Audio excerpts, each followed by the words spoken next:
রাজনৈতিক নেতৃবৃন্দের সম্মানে রাজধানীর লেডিস ক্লাবে আয়োজিত ইফতার অনুষ্ঠানে যুক্তরাজ্য থেকে ভার্চুয়াল মাধ্যমে যুক্ত হন বিএনপির ভারপ্রাপ্ত চেয়ারম্যান তারেক রহমান। মতভিন্নতা থাকা সত্ত্বেও আমরা কিন্তু সবাই একসঙ্গে বসেছি। প্রধান অতিথির বক্তব্যে অন্তর্বর্তী সরকারকে ধর্মীয় ও চরমপন্থী নিয়ন্ত্রণে সক্রিয় থাকার পরামর্শ দেন তিনি। ধর্মীয় উগ্রবাদীদের অপতৎপরতা এবং চরমপন্থা নিয়ন্ত্রণে ব্যর্থতার পরিচয় দিলে উগ্রবাদী জনগোষ্ঠী এবং পরাজিত ফ্যাসিবাদী অপশক্তি দেশে পুনরায় গণতন্ত্রের কবর রচনা করবে। অপরদিকে গণতান্ত্রিক বিশ্বে ইমেজ সংকটে পড়তে পারে বাংলাদেশ।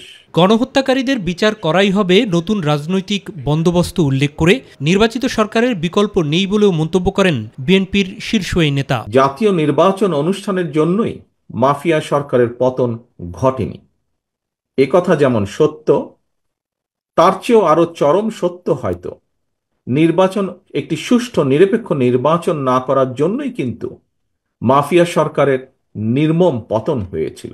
গণহত্যাকারী পলাতক মাফিয়া চক্রকে যে কোনো মূল্যে বিচারের সম্মুখীন করার মাধ্যমে বাংলাদেশে গণতান্ত্রিক বিধি ব্যবস্থা শক্তিশালী করাই হবে বিএনপি সহ গণতন্ত্রের পক্ষের শক্তির আগামী দিনের রাজনৈতিক বন্দোবস্ত।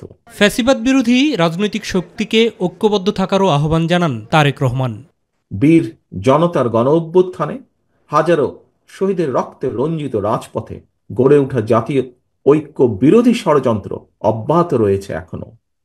আমরা যদি সকলে ঐক্যবদ্ধ থাকি, স্বাধীনতা প্রিয় গণতান্ত্রিক জনগণ ঐক্যবদ্ধ থাকলে কোনো ষড়যন্ত্রই কোনো কাজে আসবে না ইনশাআল্লাহ। মাহবুব সৈকত, মাই টিভি, ঢাকা।